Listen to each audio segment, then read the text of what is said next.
waaw li ma leen maa ngi leen di jaajëfal li ma leen wax rek sànq xam nga dañu jël benn institution bu ndaw boo xam ne nii mi ngi soog a juddu fan yi néew dina am ñetti at muy conseil départemental Tivaouane ñu am nag benn livre boo xam ne moom la ñu tënk sunu nu ñu war a doxee muy le code général des collectivités rurales mu may ñu ci benn article 16 ak 19 ñu war a nag wut ay moyens yu ñu développer institution bi looloo tax ñu xalaat depuis 1 an def suñu benn outil stratégique de planification ñu wax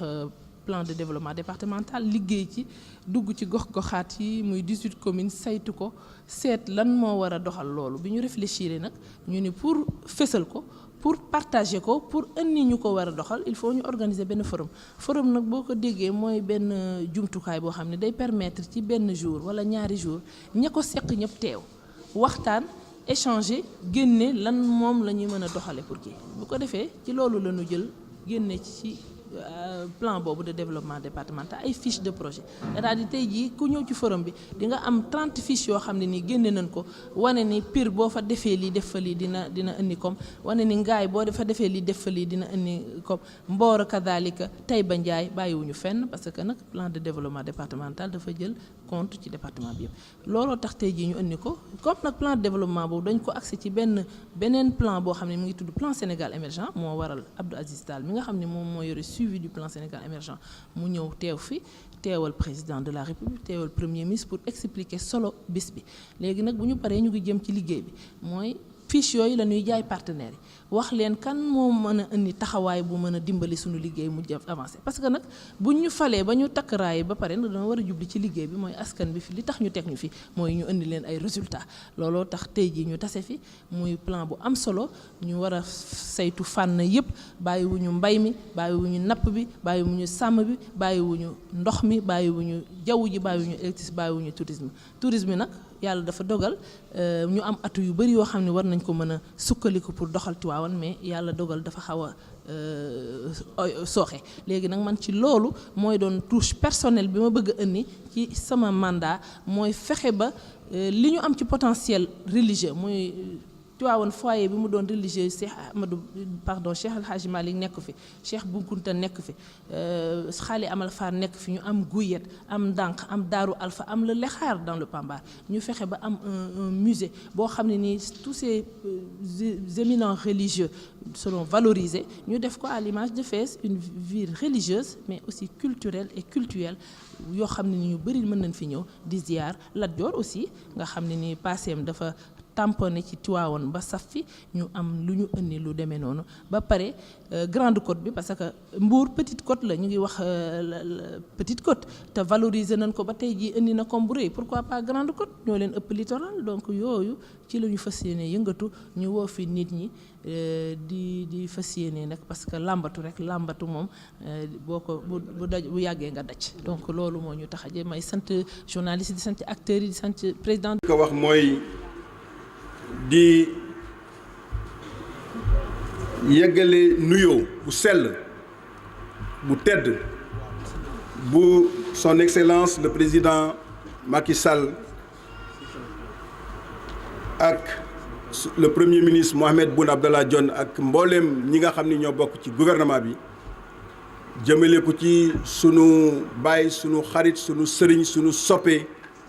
le khalife général de Tidjane Seydi Hadji Abdoul Aziz Sy Al Amine. Je crois que yóbbante boobu bu ñu am cawarte la pour yeggee ko ndax xam nañu neexaay ak rattaxaay bi nga xam ni moo dox ci diggante le président Macky Sall ak xaritam ak soppeem magam baayam de Seydi Hadji Abdoul Aziz Sy Al Amine ak mbooleem nag ñi nga xam ni ñoo bokk ci famille yu sunu maam Seydi Hadji Malick Sy. gannaaw loolu ñu ngi remercier bu baax sunu jigéen Seynabou Gaye Touré ci lii nga xam ni organisé na ko mu nekk lu rëy ci gouvernement bi nekk lu rëy ci Sénégal yépp rawatina nag ci ñun ñi nga xam ni ñooy yëggatu ci plan Sénégal émergent ndax plan Sénégal émergent bi nga xamee ni président Macky Sall taxawal na ko li mu gënoon a soxla ci njàlbéen mooy nit ñi xam lan mooy plan Sénégal émergent parce que nit lu mu xamul du ca mën a bokk sànq maa ngi gis xale yi fii def ci une belle démonstration xamle lan mooy plan Sénégal émergent mais dama ci bëggoon rek sànni ñetti baat léeg-léeg damay dajeek nit mu ni ma waa plan Sénégal émergent bi kañ lay commencé ma ni ko waaw léegi boo jógee Ndakaaru jëm si Thiès da ngay jaar ci autoroute bi mu ni waaw ma ni ko yaa ngi ci biir plan Sénégal émergent bi ma ni ko waaw léegi bu njëkk ba dañ daan am 900 heures ñu ñuy couper électricité en 2011 mu ni waaw ma ni ko léegi at mi yëpp duñ ci am lu mat 70 heures yu ñuy couper électricité mu ni loolu de dëgg la ma ni ko kon yaa ngi ci biir plan Sénégal émergent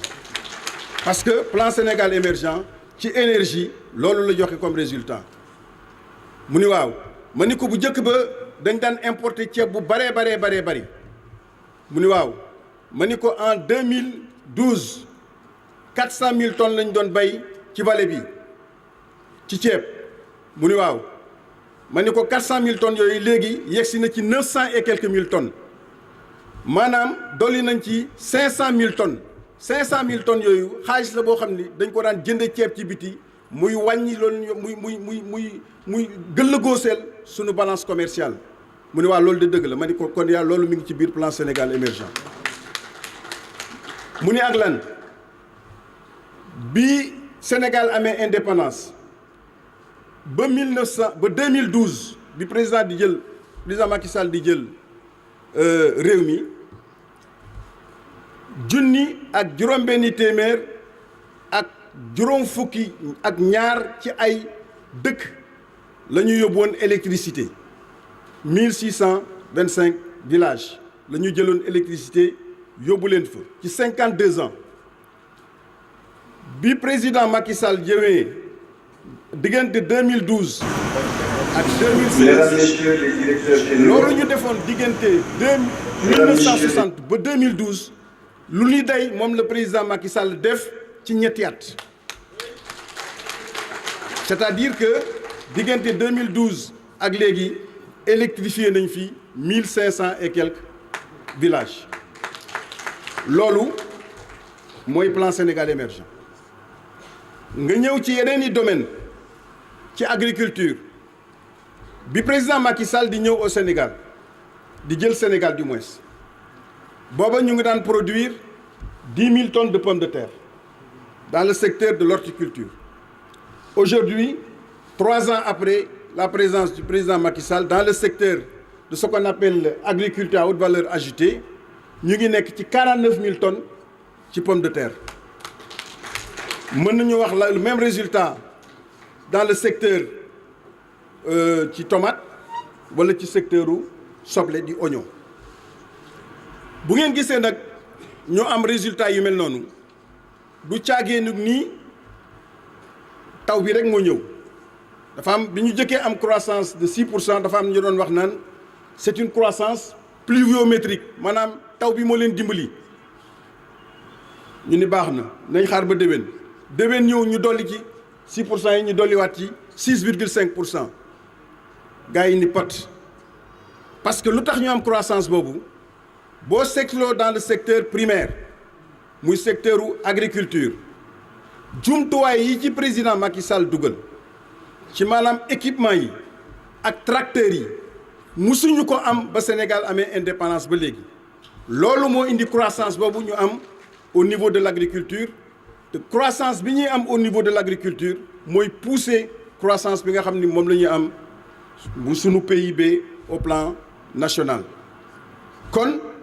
mënoon naa joxe yeneen i exemple wax naa ko sànq léegi ci suma discours bi piste rurale rek bi président Macky Sall ñëwee ba léegi c'est-à-dire depuis 2012 jusqu'à présent 700 et quelques kilomètres def nañ ko ci piste rurale te xam ngeen PUDC programme la boo xam ni président dafa wax nii PSE ñu ngi koy doxal 2035 la ñu jëm mais bu fekkee ni ñun ñëpp dañu sumbaxlu ci PSE bi dana am ñoo xam ne duñ ko fekkee parce que balañ cee yëg si danañu loof ba duñ ko fekkee mu ni kon nañu defar beneen plan boo xam ni day doxandoo ak PSE bi ñu ci dimbali ñi gën a néew doole. loolu moo waral ñu def le PUDC boo xam ni dañ ni danañ ci jàppale ñi nga xam ne dañoo nekk ci dëkk yi gën a néew doole moom lay les villages jàppale ci jigéen ñi nga xam ne ñoo nekk ci dëkk yooyu la ñu leen ci jox ay équipement fexe ba dëkk yooyu également am électrification fexe ba dëkk yooyu également am ndox parce que yooyu mooy les éléments fondamentaux yoo xam ne ci la nit mën a wéeru pour mën a dund pour mën a liggéey PUDC boobu moo waral tey jii am na dëkk yoo xam ne bu njëkk boo fa demaan dañ lay wax ana waa Sénégal mais léegi dematoo fenn ñu ne la waa Sénégal parce que Sénégal a nga fépp liggéeyu président Macky Sall ma nga fépp léegi dëkkatoo fenn nga dem ay Guinaw Kédougou wala ay Saraya ay ñu naan la ana waa Sénégal parce que PUDC ak PUMA président Macky Sall daf leen yóbbu ba nga xam ni fépp foo mënti dem ci Sénégal léegi mën nga faa jógee daanaka ñëw yendu si Ndakaaru loolu dafa nekk réalisation yoo xam ne na ko nit ñi xam te kenn mënu ko weddi parce que loolu dafa nekk loo xam ne réalité la am na sànq ko wax ni ku gis nen ni nen a ngi te loolu mooy réalité bi Sénégal dañu toll foo xam ni dañu nekk sur une voie boo xam ne bu ñu ko continuer incha allah li nga xam ne moom le président bëgg en 2035 ñu mel ni nekk un pays développé incha allah bu boobaa danañ ci yegg. bari na ay exemple yoo xam ni mënu nañ ko joxe mais am na benn programme boo xam ni président daf ko génne bu yàggul bu tudd PUMA li ko tax a jóg mooy nii PUDC war a jëlee yoon yi yóbbu ko fu nekk ci biir réew mi jël ndox mi yóbbu ko fu nekk ci biir réew mi jël électricité yóbbu ko fu nekk ci biir réew mi président dafa wax ni nañu seet gox yi nga xam ni ñoo gën a néew doole te gën a sori ñu fexe ba yóbbu fa ay dispensaire yóbbu fa ay matrone yóbbu fa ay école yóbbu fa ay téléphone yóbbu fa télévision loolu moo waral PUMA moo tax chaque année léegi danañ am benn programme boo xam ni région yi nga xam dañu sori woon kenn daawu leen dégg xamatuñu woon li xew ci biir Sénégal léegi-léeg nga gis ay zone frontalière yoo xam ni seeni doom dañ daan dem di jàngi ci yeneen i école loola mi ngi deñ si ndax président de la République programme bi nga xam ne moom la tëral ci PUMA dafa bëgg zone frontalière yëpp am école yoo xam ne ay sénégalais ñoo fay nekk di jàngal ay sénégalais au lieu yeneen jóge feneen yeneen dëkk di leen jàngal si. kazaalika noonu ci li nga xam ni moo jublu ci mbirum santé ak li nga xam ni moo jublu ci mbirum télécommunication parce que dañu bëgg léegi fépp foo dem ci Sénégal war a mën a téléphoner